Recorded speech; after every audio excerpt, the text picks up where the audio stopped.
Hello student. तो last की video में हमने एप्लीकेशन देखी थी न्यूटन थर्ड लॉ की।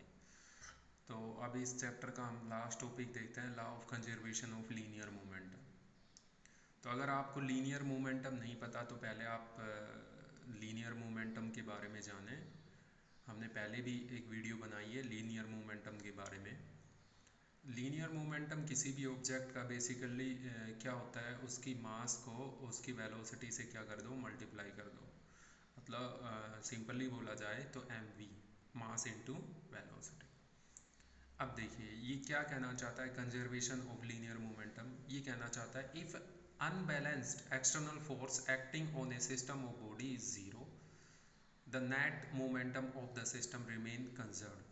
मतलब ये कहना चाहता है अगर कोई अनबैलेंस्ड एक्सटर्नल फोर्स, मैंने पहले समझाया था एक्सटर्नल फोर्सेस क्या होते हैं और इंटरनल फोर्सेस क्या होते हैं। तो अगर अनबैलेंस एक्सटर्नल फोर्स एक्ट नहीं कर रहा एक सिस्टम पर, या एक्टिंग करने वाले जो अनबैलेंस्ड फोर्स एक सिस्टम पर ज़ीरो हैं, तब नेट मोमेंटम सिस्टम का क्या रहेगा, कंजर्व रहेगा। तो आइए अब देखते हैं, इसको समझते हैं, इसके एक्सप्लेनेशन। तो हमने दो बॉडी सपोज कर ली, body A body B. Initially body A है वो यू वन वेलोसिटी से चल रही है और body B U two velocity से चल रही है। बॉडी ए का मास कितना है एम वन, बॉडी बी का मास कितना है एम टू। ठीक है। उसके बाद देखिए यू वन ग्रेटर है किससे, यू टू से। ये स्ट्रेट लाइन में चल रही है, एक स्ट्रेट लाइन में, तो क्लियरली है बॉडी ए किससे टकराएगी, बॉडी बी से। तो ये यहाँ पे मैंने मेंशन किया हुआ है, बॉडी ए बॉडी बी से टकरा रही है। कुछ टाइम के लिए मान लेते हैं, वो टाइम डेल्टा टी मान लेते हैं। आफ्टर कोलिजन के बाद बॉडी ए की वेलोसिटी हो गई v1 और बॉडी बी की वेलोसिटी हो गई v2। तो इनिशियल मोमेंटम ऑफ बॉडी ए कितना होगा, m1 u1। इनिशियली उसका मास और उसकी वेलोसिटी को क्या कर दो, मल्टीप्लाई।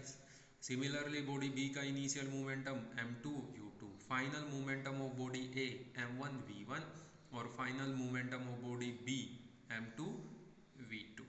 ठीक है, ये आपको क्लियरली समझ में आया होगा। Total momentum of the system before collision, collision से पहले जो ये सिस्टम है हमारे पास, ये सिस्टम, इस सिस्टम का टोटल मोमेंटम।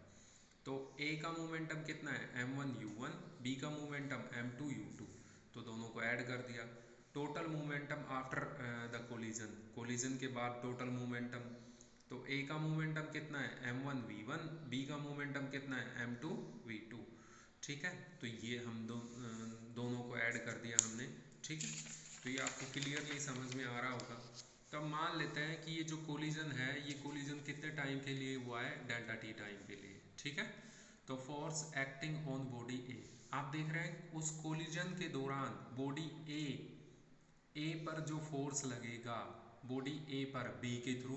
देखिए आप समझिए, यहाँ पे कोलिजन के दौरान बॉडी ए है वो बी पर फोर्स लगाएगी और बॉडी बी किस पर फोर्स लगाएगी, बॉडी ए पर। तो जो बॉडी ए पर जो फोर्स लगेगा हमारे पास, वो बराबर होगा किसके, इज इक्वल टू होगा rate of change of momentum of body A. मतलब बॉडी ए के मोमेंटम में किस रेट से चेंजमेंट हो रहा है। तो हमने सपोज कर लिया बॉडी ए पर जो फोर्स लग रहा है वो एफ ए। तो चेंज इन मोमेंटम क्या होगा, इनिशियली m1 u1 था, फाइनल m1 v1 था। फाइनल में से इनिशियल को क्या कर दिया, सब्ट्रैक्ट, वो क्या आ गया, चेंज इन मोमेंटम। रेट निकालनी है तो टाइम से क्या कर दिया, डिवाइड, कोलिजन का जो टाइम है। Similarly force on body B, ठीक है, किसके बराबर होगा, rate of change of momentum body B. तो एफ बी हमने सपोज कर लिया, जो सेकंड बॉडी बी पर जो फोर्स लग रहा है। तो change in rate of change of momentum क्या आ गया, m2 v2 minus m2 u2 divided by delta T. अब न्यूटन थर्ड लॉ के रिगार्डिंग एफ ए किसके बराबर होगा, माइनस एफ बी के।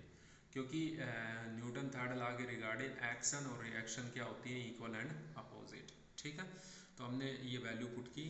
उसके बाद डेल्टा टी कैंसिल हो गया हमारे पास। तो हमने जब ये माइनस का साइन ब्रैकेट ओपन किया, तो जो माइनस की टर्म थी वो प्लस की हो गई और प्लस की थी वो माइनस। इसको रीअरेंज किया, तो रीअरेंज करने के बाद कुछ ऐसा बन गया। तो आपको क्लियरली दिख रहा है यहाँ पे, ये लेफ्ट हैंड साइड क्या है, इनिशियल टोटल मोमेंटम, कोलिजन से पहले का टोटल मोमेंटम। और राइट हैंड साइड क्या है, कोलिजन से बाद का टोटल मोमेंटम। और हमें यही प्रूव करना था। तो देखिए यहाँ पे मोमेंटम क्या है, कंजर्व, कोलिजन से पहले भी और कोलिजन के बाद भी मोमेंटम में कोई भी चेंजमेंट नहीं हुआ है। आई होप आपको ये अच्छे से समझ में आया होगा। फिर भी कोई डाउट है तो आप पूछ सकते हैं।